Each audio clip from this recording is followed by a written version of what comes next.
अभी तुम चल रहे हो, उठ रहे हो, काम कर रहे हो, लेकिन जैसे नींद में। होश तुम्हें नहीं है। कभी तुमने ख्याल किया किताब पढ़ते वक्त तुम पूरा पेज पढ़ जाते हो, तब तुम्हें ख्याल आता है अरे मैं पूरा पेज पढ़ भी गया और एक शब्द याद नहीं। तुमने कैसे पढ़ा होगा पूरा पेज? तुम पढ़ सकते हो सोए सोए, मन कहीं और रहा होगा, तुम पढ़ गए, तब तुम्हें होश पता चला कि तो पूरा पेज व्यर्थ गया। तुम कई बार रास्ते से चलते हो, तुम पूरा रास्ता चल जाते हो, तब तुम्हें ख्याल आता है कि तुम चल रहे हो। तुम काम करते हो और तुम्हें पता नहीं चलता कि तुम कर रहे हो। तुम बेहोशी में जी रहे हो और चैतन्य आत्मा है। और तुम पूछते हो क्या आत्मा है? तुम चाहते हो कोई प्रमाण दे, तुम चाहते हो कोई सिद्ध करे, कोई तर्क से तुम्हें समझा दे तो तुम भी मान लो, नहीं तो तुम नास्तिक हो जाओगे। नास्तिकता बेहोशी का सहज परिणाम है, आस्तिकता होश का फल।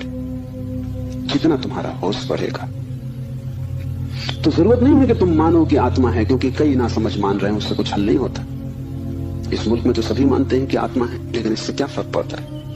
तुम्हारे जीवन में कोई क्रांति इससे आती नहीं। शायद तुम इसलिए मान लेते हो कि हजारों साल से दोहराया जा रहा है। सुनते सुनते तुम्हारे कान पक गए, सुनते सुनते तुम भूल ही गए हो कि संबंध में सोचना भी है। सुनते सुनते पुनरुक्ति से आदमी सम्मोहित हो जाता है। एक ही बात बार बार दोहराई चली जाए तो तुम भूल जाते हो कि वो संदिग्ध, संदेह किया जा सकता है, विचार किया जाता है। और फिर आत्मा है, इससे तुम्हें बड़ा संतोष भी मिलता है। शरीर मरेगा ये तुम्हें पता है, आत्मा नहीं मरेगी, इससे बड़ी हिम्मत बनती है। और आत्मा कभी नहीं मरेगी, अग्नि उसे जलाएगी नहीं, शस्त्र उसे छेदेंगे नहीं, मृत्यु उसका कुछ बिगाड़ न सकेगी। इससे तुम्हें बड़ी सांत्वना मिलती है। पर सांत्वना सत्य नहीं है। आत्मा को कोई न तो स्वीकार कर सकता है सिद्धांत की तरह, और न पुनरुक्ति की तरह कोई सम्मोहित हो सकता है। आत्मा को तो केवल वही लोग जान पाते हैं जो चैतन्य को बढ़ाते हैं। इस तरह जियो कि तुम पर राख इकट्ठी न हो। इस तरह जियो कि तुम्हारे भीतर का अंगारा जलता रहे, प्रकाशित हो। इस तरह जियो कि प्रति क्षण तुम होश में रहो, बेहोश नहीं। मुल्ला नसरुद्दीन को बच्चा पैदा हुआ, पहला ही लड़का था। नसरुद्दीन बड़ा खुश हुआ, अपने खास मित्र को बुलाया, खुशी मनाने दोनों शराब घर में गए। क्योंकि तुम एक ही खुशी जानते हो, बेहोशी। ये बड़े मजे की बात है। शिव, बुद्ध, महावीर, वे सब चिल्ला चिल्ला के कहते हैं कि दुनिया में एक ही आनंद है, वो है होश। और तुम एक ही सुख जानते हो, वो है बेहोशी। या तो तुम ठीक हो या वो ठीक है, दोनों तो ठीक नहीं हो सकते। मुल्ला नसरुद्दीन सीधा शराब घर गया, बजाय अस्पताल जाने के पहले बेटे को देखता। उसने कहा कि पहले जरा आनंद कर लें। कितने दिनों का सपना पूरा हुआ। डट के दोनों पी गए। जब दोनों पी के पहुंचे अस्पताल और कांच की खिड़की में से बेटे को देखा तो मुल्ला रोने लगा। उसने अपने मित्र से कहा, पहली तो बात मेरे जैसा मालूम नहीं होता। अपना उन्हें पता नहीं है, अभी खुद की शक्ल भी वो पहचान ना सकेंगे कि मेरा जैसा नहीं मालूम होता। और दूसरी बात, बड़ा छोटा दिखाई पड़ता है। इतने छोटे बच्चे को लेकर करेंगे भी क्या? ये बचेगा? मित्र ने कहा, मत घबराओ, जब मैं पैदा हुआ था तो मैं भी 3 ही पाउंड का था। नसरुद्दीन ने कहा, फिर तुम बचे?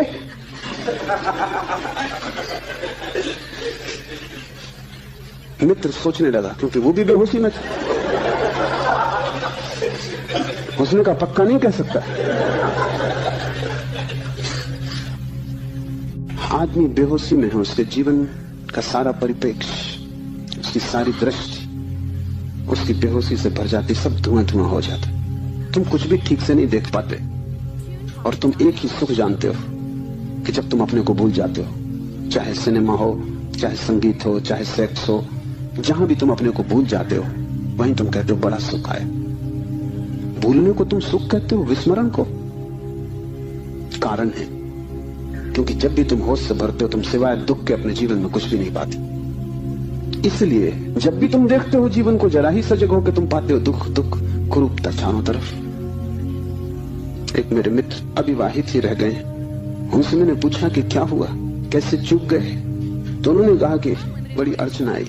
जिस स्त्री को मैं प्रेम करता था, जब मैं शराब पी लेता तब वो मुझे सुंदर मालूम पड़ती, तब मैं शादी करने को राजी, लेकिन तब वो राजी नहीं। और जब मैं होश में होता तब मैं राजी नहीं, तब वो राजी होती थी। इसलिए चूक गए, कोई उपाय ना हुआ, मेल ना हो सका।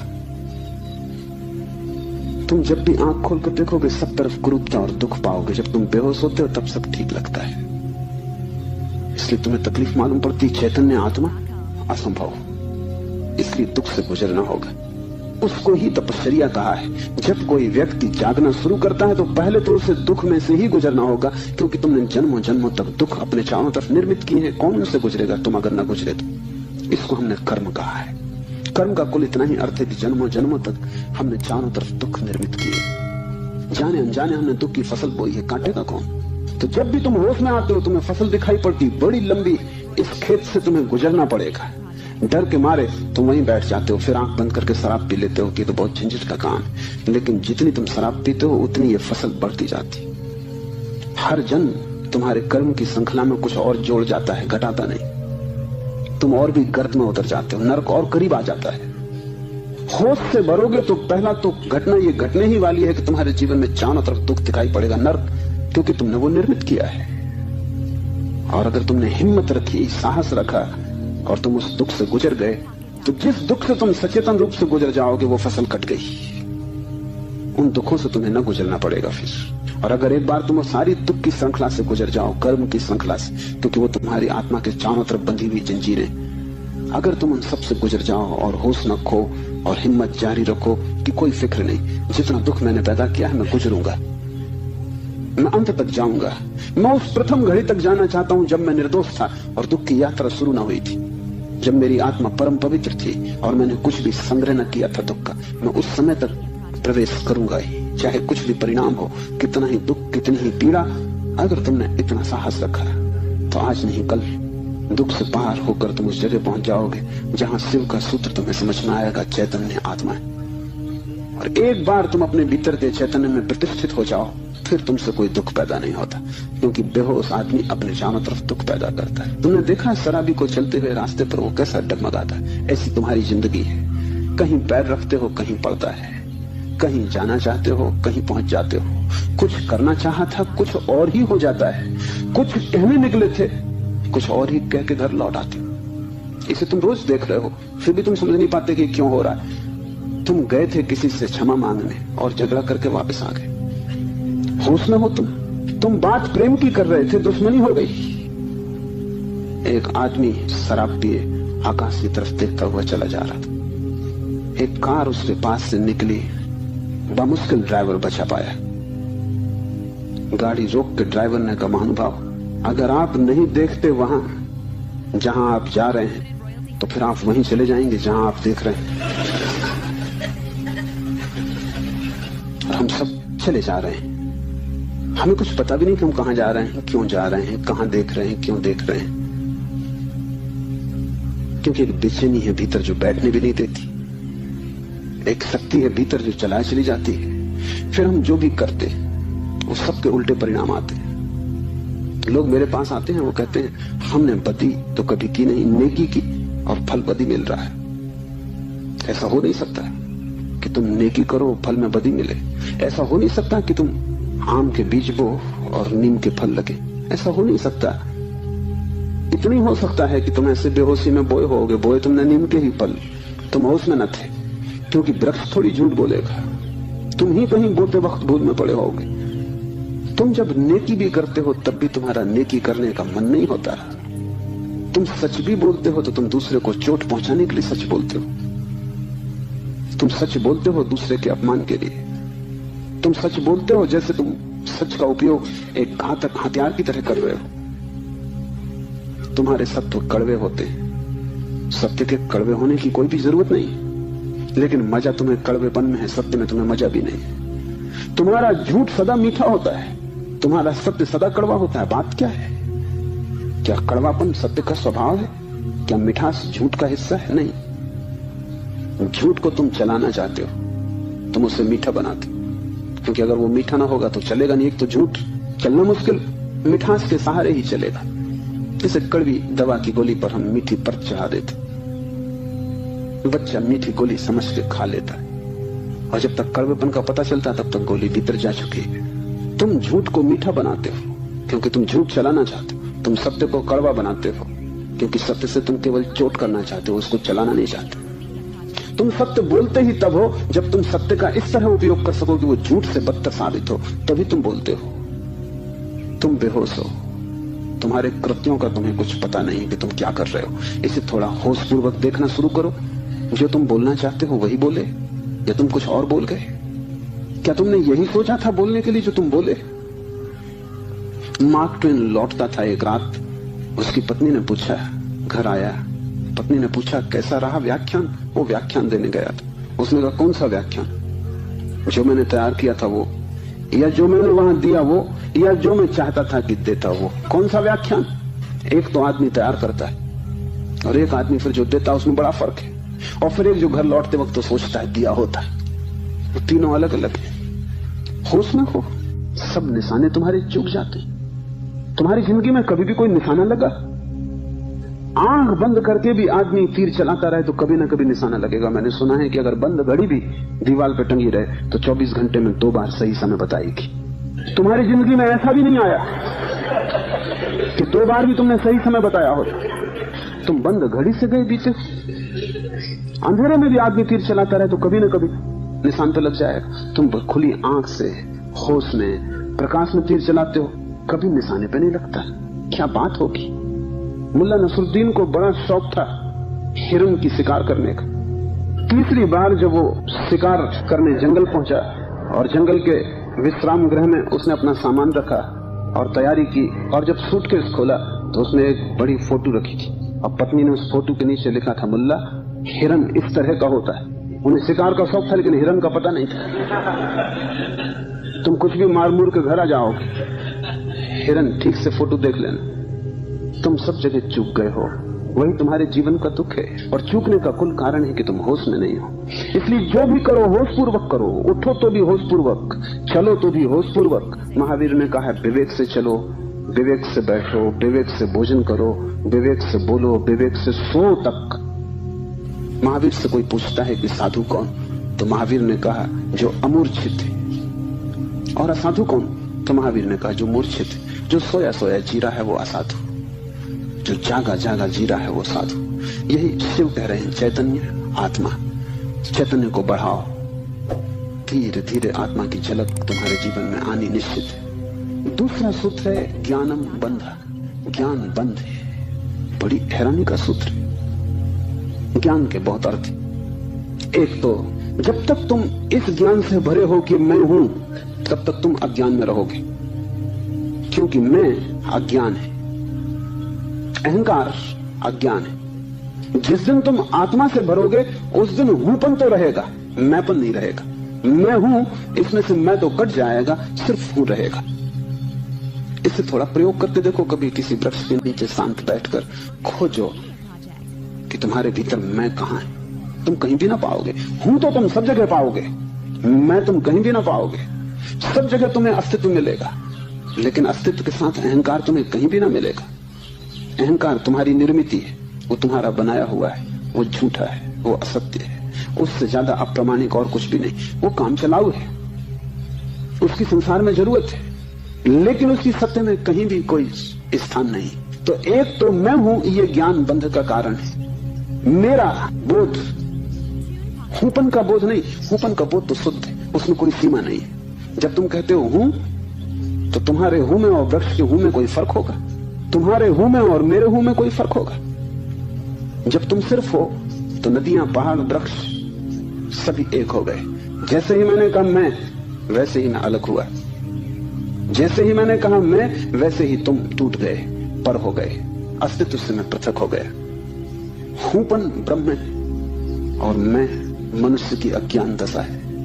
जब तुम जानते हो कि सिर्फ हूं, तब तुम्हारे भीतर केंद्र नहीं होता, तब सारा अस्तित्व एक हो जाता है।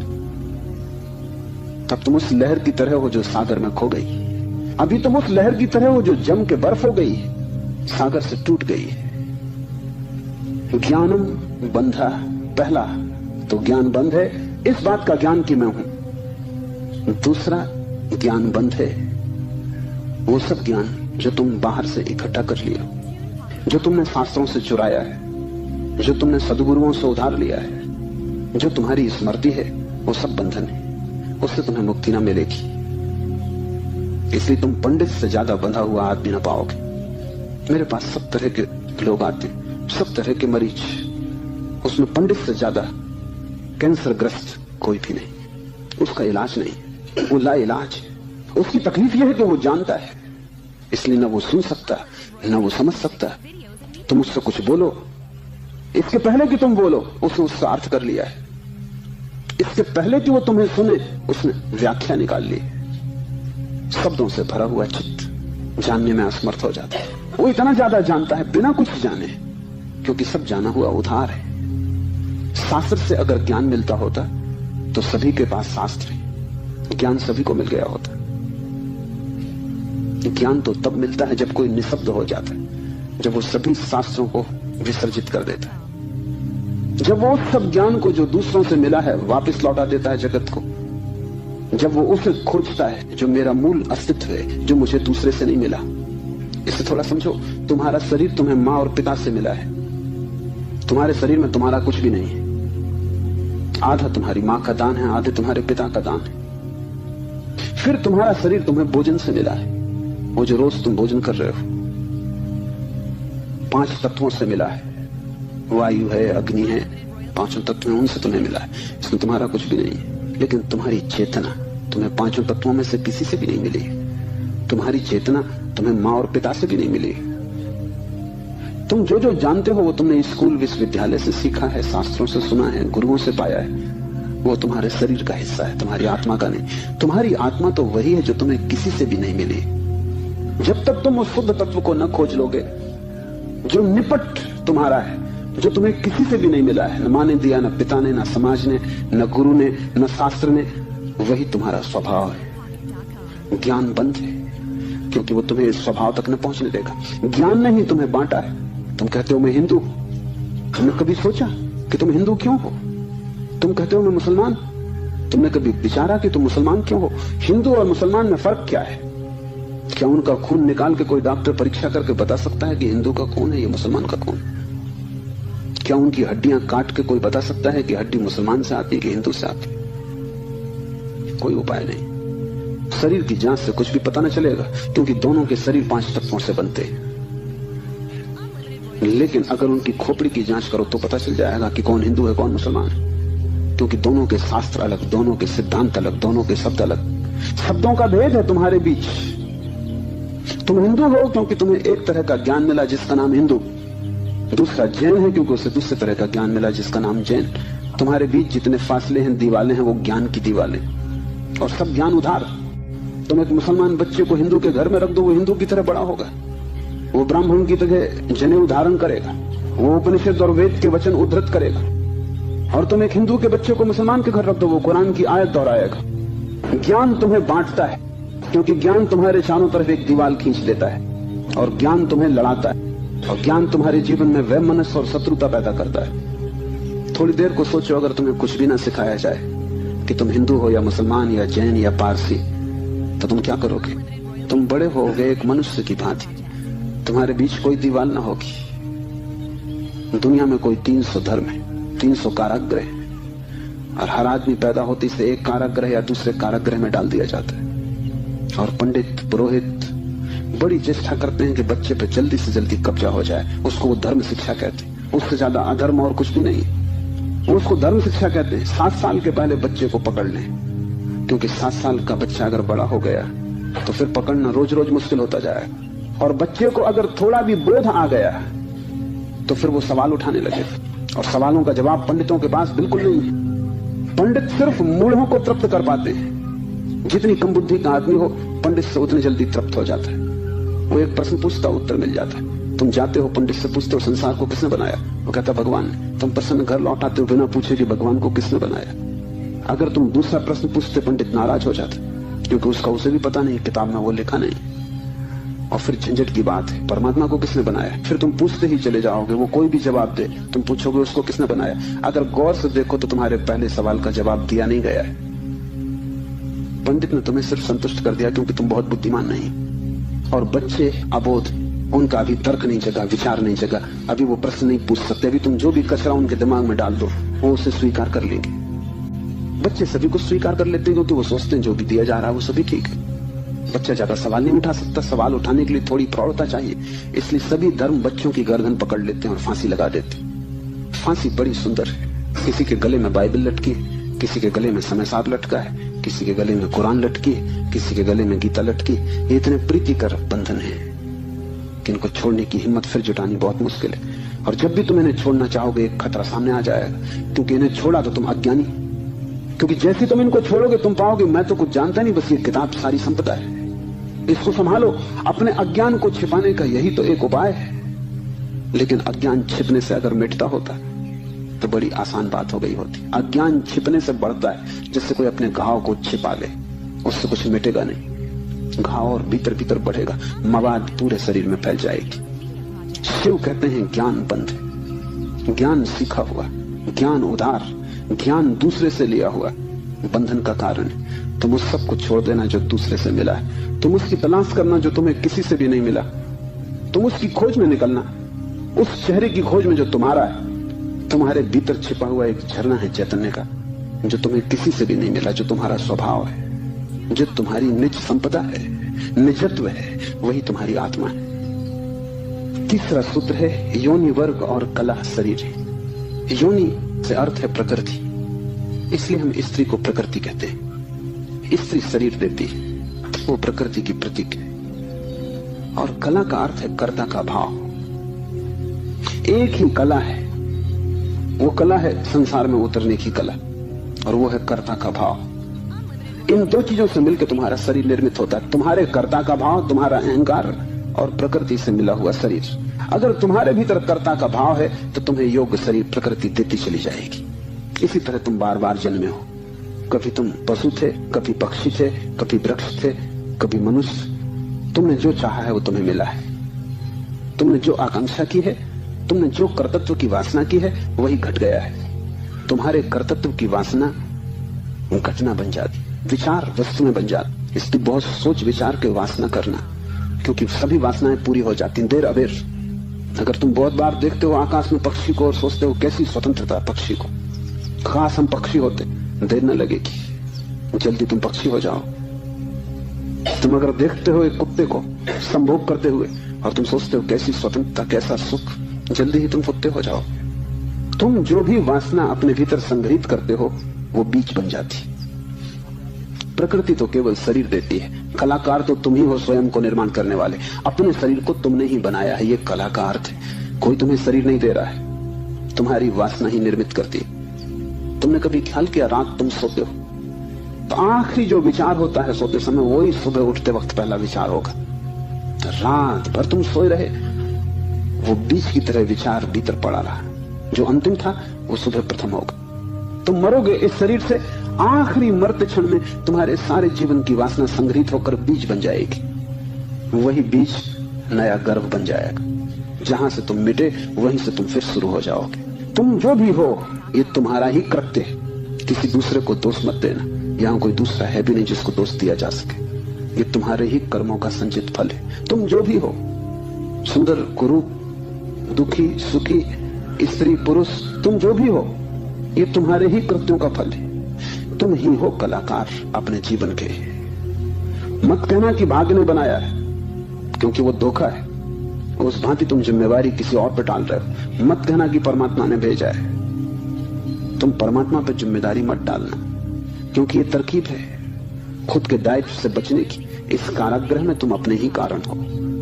जो व्यक्ति इस बात को ठीक से समझ लेता है कि अपने ही कारण में यहां हूं, उसके जीवन में क्रांति शुरू हो जाती। शिव कह रहे हैं योनि वर्ग और कला शरीर है। प्रकृति तो सिर्फ योनि है, वो तो सिर्फ गर्भ है। तुम्हारा अहंकार उस योनि में बीज बनता है। तुम्हारे कर्तृत्व का भाव कि मैं ये करूं, मैं ये पाऊं, मैं ये हो जाऊं, उसमें बीज बनता है।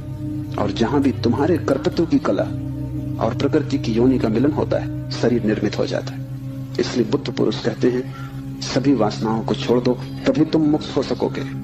तुमने अगर स्वर्ग की वासना की तो तुम देवता हो जाओगे, लेकिन वो भी मुक्ति ना होगी, क्योंकि वासनाओं से कभी भी अशरीर की स्थिति पैदा नहीं होती। सभी वासनाओं से शरीर निर्मित होते हैं। जब तक तुम निर्वासना को उपलब्ध नहीं हो, जब तक तृष्णा तुमने पूरी ही नहीं छोड़ दी, तब तक तुम नए शरीरों में भटकते रहोगे। और शरीर के ढंग अलग हो शरीर की मौलिक स्थिति एक ही जैसी है। शरीर के दुख समान है, चाहे पक्षी का शरीर हो चाहे आदमी का शरीर हो, दुखों में कोई भेद नहीं है। क्योंकि मौलिक दुख है आत्मा का शरीर में बंध जाना। मौलिक दुख है कारागृह में प्रविष्ट हो जाना। फिर कारागृह की दीवारें वर्तुलाकार हैं कि त्रिकोण हैं कि चौकोन हैं, उससे कोई हल नहीं होता, उससे कुछ फर्क नहीं पड़ता है। तुम भला सोचते हो फर्क पड़ता है। एक मेरे मित्र हैं, ड्राइंग के शिक्षक हैं, उन्हें जेल हो गई। लौटे 3 साल बाद तो मैंने उनसे पूछा कैसे रहे दिन, कैसे कटे दिन। उन्होंने कहा और तो सब ठीक था, लेकिन मेरी कोठरी के कोने 90 कोण के नहीं थे। वो ड्राइंग के शिक्षक है, उनकी बुद्धि वो 90 कोण के नहीं थे कोठरी के कोने। उनकी असली तकलीफ 3 साल यही रही, क्योंकि उसी कोठरी में रहना और बार बार देखना वो कोना, वो 90 कोण का नहीं। तो जो बात उन्होंने मुझसे दी वो ये कि और तो सब ठीक था, बाकी कुछ अड़चन न थी, लेकिन कोने ठीक 90 के नहीं थे। कोने 90 के हों कि 90 के ना हो, इससे क्या बुनियादी फर्क पड़ेगा। कारागृह कारागृह, पक्षी का शरीर के आदमी का बहुत फर्क नहीं पड़ता। बंद तुम हो गए वही दुख है, बंध गए तुम वही दुख। वासना बांधती है, वासना है रज्जु जिससे हम बंधते हैं। और ध्यान रखना तुम्हारे अतिरिक्त और कोई जिम्मेवार नहीं है। चौथा सूत्र है उद्धमो भैरवा, उद्धम ही भैरव है। उद्धम उस आध्यात्मिक प्रयास को कहते हैं जिससे तुम इस कारागृह के बाहर होने की चेष्टा करते हो। भैरव शब्द पारिभाषिक है। भा का अर्थ है भरण, रा का अर्थ है रवण, वा का अर्थ है वमन। भरण का अर्थ है धारण, रवण का अर्थ है संहार और वमन का अर्थ है फैलाना। भैरव का अर्थ है ब्रह्म, जो धारण किए है, जो संभाले है, जिसमें हम पैदा होंगे और जिसमें हम मिटेंगे, जो विस्तार है और जो ही संकोच बनेगा, जो सृष्टि का उद्भव है और जिसमें प्रलय होगा। मूल अस्तित्व का नाम भैरव है। जो कहते हैं उद्धम ही भैरव है। और जिस दिन भी तुमने आध्यात्मिक जीवन की चेष्टा शुरू की, तुम भैरव होने लगे, तुम परमात्मा के साथ एक होने लगे। तुम्हारी चेष्टा की पहली किरण और तुमने सूरज की तरफ यात्रा शुरू कर दी। पहला ख्याल तुम्हारे भीतर मुक्त होने का, और ज्यादा दूर नहीं है मंजिल, क्योंकि पहला कदम करीब करीब आधी यात्रा है। उद्धम भैरव है। पाओगे देर लगेगी, मंजिल पहुंचने में समय लगेगा, लेकिन तुमने चेष्टा शुरू की और तुम्हारे भीतर बीज आरोपित हो गया कि मैं उठूं इस कारागृह के बाहर, मैं जाऊं शरीर से मुक्त हूं, मैं हटूं वासना से, मैं अब और बीज न बोऊं इस संसार को बढ़ाने के, मैं और जन्मों की आकांक्षा न करूं। तुम्हारे भीतर जैसे ही ये भाव सघन होना शुरू हुआ कि अब मैं मूर्छा को तोड़ूं और चैतन्य बनूं, वैसे ही तुम भैरव होने लगे, वैसे ही तुम ब्रह्म के साथ एक होने लगे। क्योंकि वस्तुता तो तुम एक हो ही, सिर्फ तुम्हें स्मरण आ जाए। मूलता तो तुम एक हो ही, तुम उसी सागर के झरने हो, तुम उसी सूरज की किरण हो, तुम उसी महाआकाश के एक छोटे से खंड हो। पर तुम्हें स्मरण आना शुरू हो जाए और दीवारें विसर्जित होने लगे तो तुम उस महाकाश के साथ एक हो जाओगे।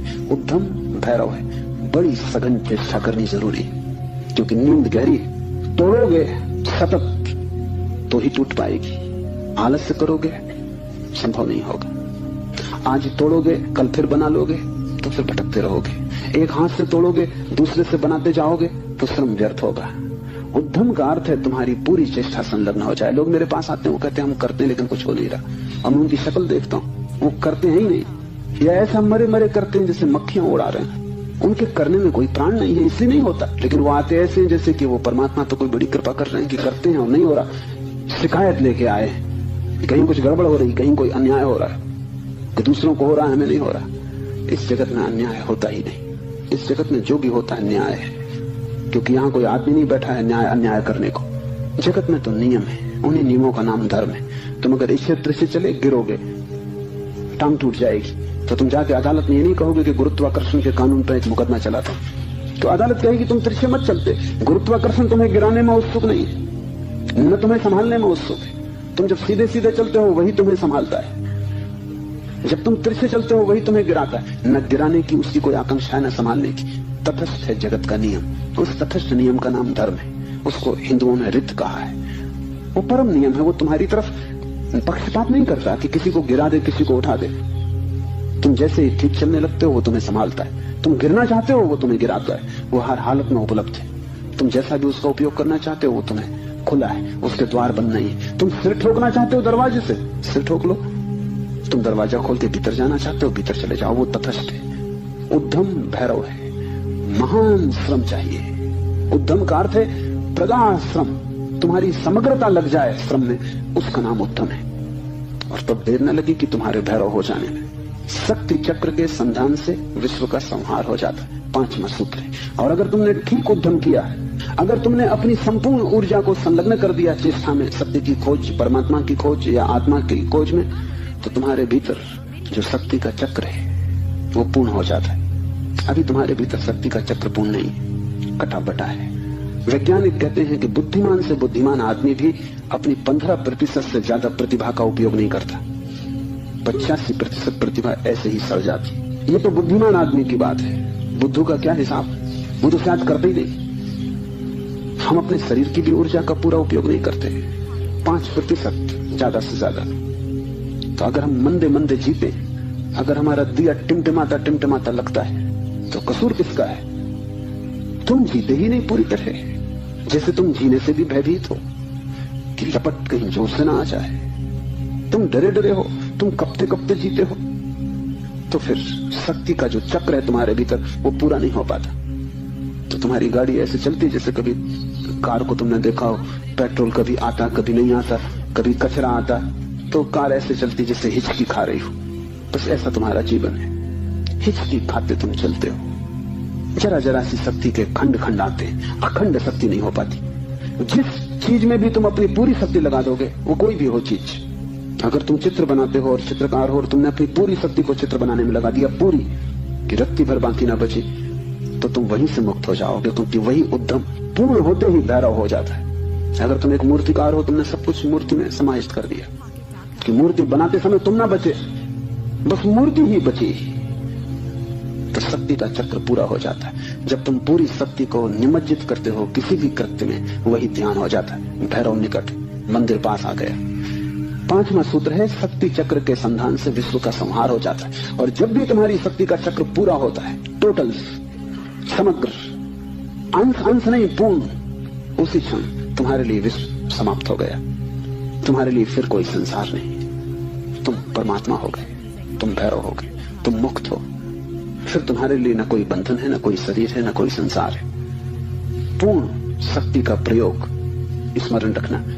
इस समाधि साधना शिविर में अगर तुमने पूरी शक्ति को लगाया, ऐसे ही ऊपर ऊपर नहीं ध्यान किए, पूरी शक्ति लगा दी, तो तुम अनुभव करोगे कि जिस क्षण शक्ति पूरी लग जाएगी, उसी क्षण, फिर क्षण भर की देर नहीं लगती, अचानक संसार खो जाता है, परमात्मा सामने आ जाता है। तुम्हारी शक्ति का पूरा लग जाना ही तुम्हारे जीवन की क्रांति हो जाती।